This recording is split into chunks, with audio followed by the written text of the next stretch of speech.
श्री स्वामी समर्थ. पितृपक्षात करा हे उपाय, पितृदोष कमी होईल. रामायण आणि भारत यामध्ये पितृपक्ष, श्राद्ध आणि तर्पण यांचा उल्लेख आहे. असे म्हणतात की पितृपंधरवड्यात आपले पूर्वज धर्तीवर येतात आणि पिंडदान मिळाले की तृप्त होऊन आशीर्वाद देऊन निघून जातात. दोष निवारण करण्यासाठी ज्योतिषशास्त्रानुसार हा कालावधी अत्यंत महत्त्वाचा मानला जातो. पुराणशास्त्रात 3 ऋण सांगितले आहेत. पहिला देवऋण, दुसरा ऋषी ऋण आणि तिसरा पितृऋण.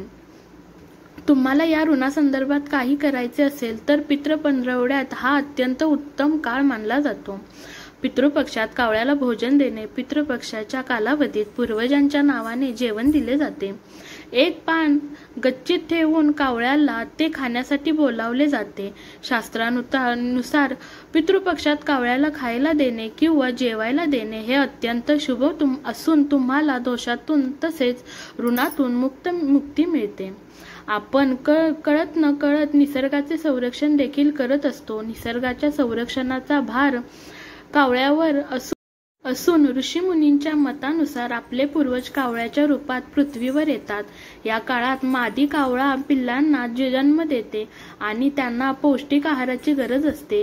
कावळा प्रजातीचे संरक्षण करण्यासाठी हे अत्यंत महत्त्वाचे आहे, कारण कावळा पृथ्वी स्वच्छ ठेवण्यात मोलाची कामगिरी पार पाडतो. पिंपळ, वड यासारख्या बहुपयोगी वृक्षांचे पुनरुत्पादन कावळ्याच्या मार्फत होत असते, म्हणून तर कावळ्याला शनीचे प्रतीक मानतात. या 2 वृक्षांची पूजा, पिंपळ आणि वड या 2 वृक्षांना शास्त्रात खूप महत्त्व आहे. धार्मिक विधी आणि पर्यावरणासाठी हे वृक्ष फार महत्त्वाचे आहेत. पिंपळ 100% ऑक्सिजन देतो आणि प्राणवायू शिवाय आपण जगू शकत नाही. त्यामुळे कावळ्यांना जेवू घालून आपण निसर्ग ऋण देखील कमी करतो. पितृदोष दूर करण्याचे उपाय. यंदा तब्बल 18 वर्षांनंतर पितृपंधरवड्यात कृष्ण कन्या राशीत केतू सोबत सूर्य असणार आहे. ज्या लोकांच्या कुंडलीत हा योग जुळून येतो आणि आहे त्यांनी केशर घातलेली खीर तयार करून त्याचे दान द्यायला हवे. जर तुम्हाला पितृदोषाचा त्रास होत असेल तर या उपायासह दान धर्म करा. तुमचा पितृदोष नक्की कमी होईल. दर्भाद्वारे काळे तीळ पाण्यात मिसळून दक्षिण दिशेला अर्पण केल्यास पूर्वज प्रसन्न होतात. तसेच काही विशेष तिथीमध्ये श्राद्ध केल्यास पितृदोषातून मुक्ती मिळते. पितृपक्षातील श्राद्धाचे प्रकार पुढील प्रमाणे आहेत. पंचमी श्राद्ध.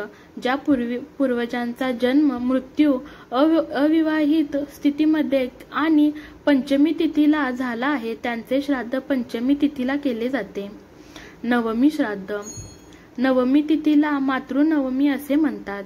या तिथीला श्राद्ध केले असता कुळातील दिव्यंगत महिलांचे श्राद्ध केले जाते. चतुर्थी श्राद्ध. ज्या नातेवाईकांचा अकाली मृत्यू झाला आहे त्यांचे श्राद्ध चतुर्थी तिथीला केले जाते. सर्वपित्री अमावस्या.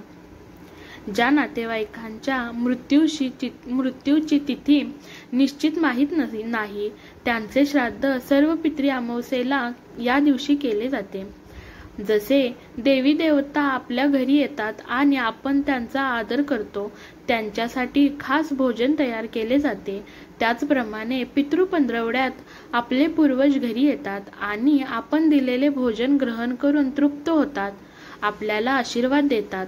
येणाऱ्या पिढ्यांसाठी आणि निसर्गाच्या संरक्षणासाठी हे खूप महत्त्वाचे आहे. मित्रांनो, माहिती आवडली असल्यास लाईक, शेअर करा. तुमचे मत कमेंट करून सांगा आणि अशाच नवनवीन व्हिडिओ पाहण्यासाठी चॅनेलला सबस्क्राईब नक्की करा. धन्यवाद फ्रेंड्स. श्री स्वामी समर्थ. अवधूत चिंतन. श्री गुरुदेव दत्त. श्री स्वामी समर्थ.